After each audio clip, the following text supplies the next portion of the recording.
देखो, मनुस्मृति को मानने वाले यहाँ बहुत कम लोग हैं। भारत के संविधान को मानने वाले लोग यहाँ पर 140 करोड़ लोग हैं। देखिए, किसी भी धर्म से कोई संबंध रखता हो, किसी भी जाति से कोई संबंध रखता हो, मगर भारत का संविधान प्रत्येक व्यक्ति को बराबर का अधिकार देता है। और ये देश भारत के संविधान से चलता है। चाहे भारत का राष्ट्रपति हो, प्रधानमंत्री हो, कोई भी न्यायालय हो, वो भारत के संविधान से चलता है। देश में भारत का संविधान है तो भारत बहुत सशक्त है, भारत आगे बढ़ रहा है, भारत तरक्की कर रहा है। अगर पहले जो भारत में देश में संविधान नहीं था तो देश में बहुत टुकड़े हुए, देश बहुत बार गुलाम हुआ। मगर जब से भारत का संविधान भारत में लागू हुआ है, बाबा साहब डॉक्टर अम्बेडकर ने इतना अच्छा और सशक्त संविधान बनाया है, जब से सब लोगों को अधिकार मिल रहा है। मनुस्मृति की वकालत क्यों हो रही है टीवी पर बैठकर भी? और अब कौन लोग कर रहे हैं वो तो उनसे जाके पूछिए। मगर जब इस देश में मनुस्मृति चलती थी तो इस देश में बहुत सारे लोगों को ना तो पढ़ने का अधिकार था, ना लड़ने का अधिकार था, ना व्यापार करने का अधिकार था, ना अच्छे कपड़े पहनने का अधिकार था, और ना ही इस देश में नागरिकों की तरह रहने का अधिकार था। जब से बाबा साहब डॉक्टर अम्बेडकर ने इस देश में संविधान को लागू किया है, 26 नवंबर 1949 को भारत ने भारत के संविधान को अंगीकृत किया और 26 जनवरी 1950 को पूर्ण रूप से भारत के संविधान को लागू किया गया। 26 जनवरी 1950 से बाद इस देश में सभी लोगों के रास्ते खुल चुके हैं। जो लोग बाबा साहब डॉक्टर अम्बेडकर को मानते हैं, जो लोग बाबा साहब डॉक्टर अम्बेडकर के संविधान को मानते हैं, आज वो अच्छे अच्छे पदों पर हैं। देश के बड़े बड़े पदों पर पहुंचकर वो देश को आगे बढ़ाने का काम कर रहे हैं। कहते हैं कि जब संविधान नहीं तब भी तो देश चल रहा था। जब देश चल नहीं रहा था, जब बहुत सारे लोगों को गुलाम बनाया जा रहा था, जब देश पर आक्रमण होते थे, जब देश में कोई भी सुचारू रूप से नहीं चला जाता था। आज देश जो है एक बाबा साहब डॉक्टर अम्बेडकर के बनाए हुए संविधान से चलता है। और संविधान जो है वो दुनिया का सबसे बड़ा संविधान है, लोकतंत्र है, लोकतंत्र स्थापित है। देश में सारे लोगों के लिए फंडामेंटल राइट्स हैं। पहले किसी का कोई फंडामेंटल राइट नहीं था। अब कानून के समक्ष सब लोग बराबर हैं। कानून सबको बराबर का प्रोटेक्शन देता है। वो अलग बात है कि जो उसको मानने वाले लोग हैं, चलाने वाले लोग हैं, जो सरकारें हैं, वो भारत के संविधान को पूर्ण रूप से लागू नहीं कर पा रही हैं, वो अलग बात है। मगर भारत का संविधान ये गारंटी देता है प्रत्येक व्यक्ति को, वो प्रत्येक व्यक्ति को गारंटी इसलिए देता है और देता है कि प्रत्येक व्यक्ति इस देश में अपना मान सम्मान, डिग्निटी के साथ में अपना जीवन व्यतीत कर। जहाँ तक मुझे लगता है भारत का संविधान प्रत्येक व्यक्ति को आज़ादी देता है, न्याय की बात करता है, समता, सप्तनता, भाईचारे की बात करता है, और सबको वो अधिकार देने के बाद उनको एक सशक्त नागरिक बनाने का काम करता है। मगर इस देश में कुछ चंद लोगों को ये बात पचती नहीं है। वो धर्म के नाम पर, जाति के नाम पर, वर्ग के नाम पर इस देश में चलाना चाहते हैं और भारत के संविधान को नहीं मानते हैं। क्योंकि भारत का संविधान ने महिलाओं को आज़ादी दी है, भारत के संविधान को, इसलिए उनके पेट में दर्द है। वो एक रूढ़ी परंपरा को चलाना चाहते हैं, तो ये बात होगी। बिल्कुल अपराध हो रहे हैं।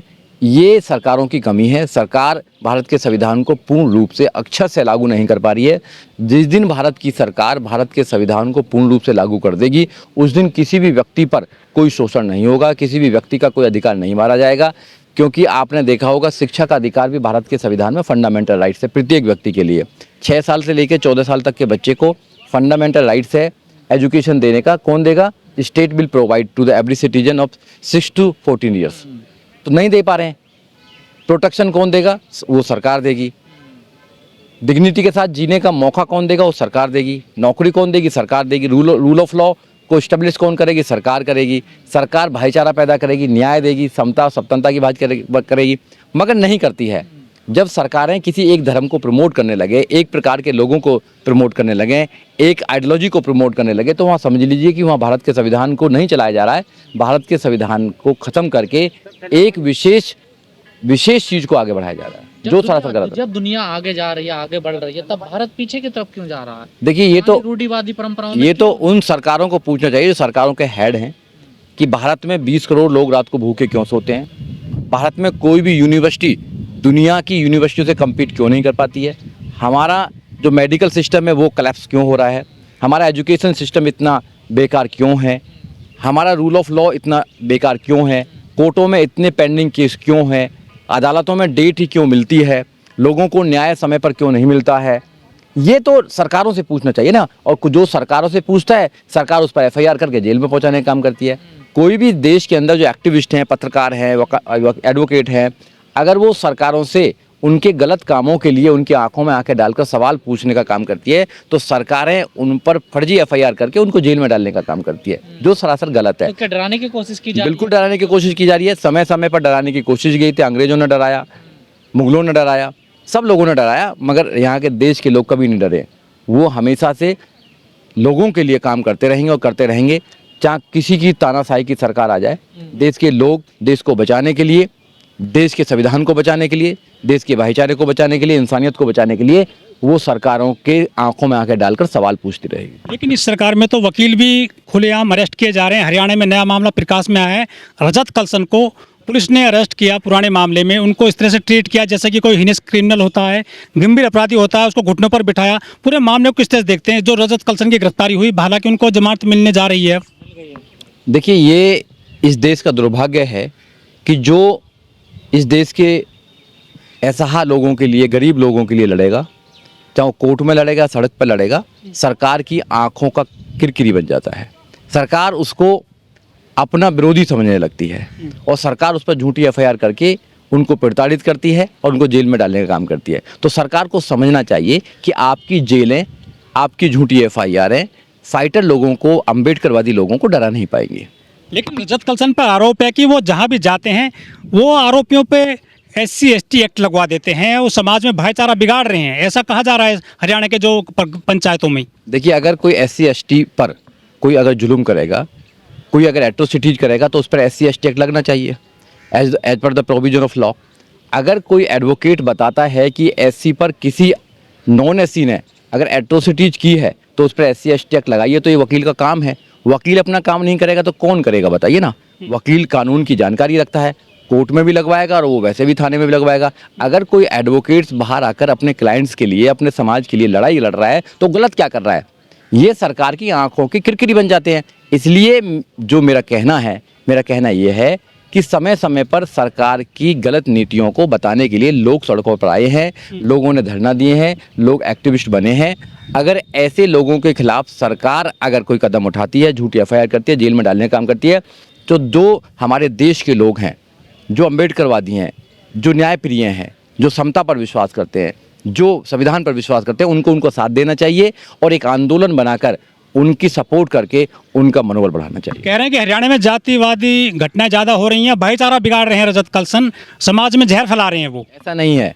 कोई भी एडवोकेट इस देश में कानून को स्थापित करने के लिए काम करता है, चाहे वो रजत कलसन हो, चाहे और भी बहुत सारे लोग हों।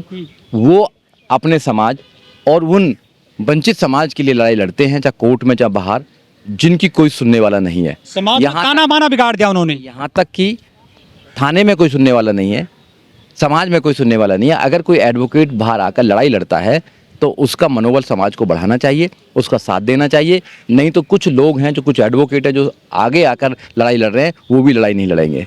तो इसलिए मेरा कहना है कि कोई ताना वाना नहीं बिगाड़ रहा है। ताना वाना जातिवादी, आतंकवादी जो है वो बिगाड़ रहे हैं, जो जाति पर विश्वास करते हैं, जाति को अपने पीछे लेके ढो रहे हैं, वो लोग ताना वाना बिगाड़ रहे हैं।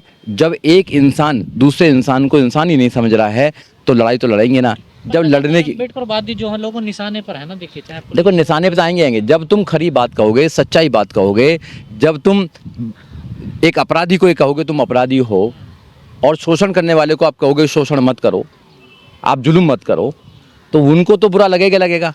अब वो सरकारों के माध्यम से उस पर शोषण करने का काम करेंगे, झूठी एफआईआर कराने का काम करेंगे, जेल में डालने का काम करेंगे, डराने का काम करेंगे।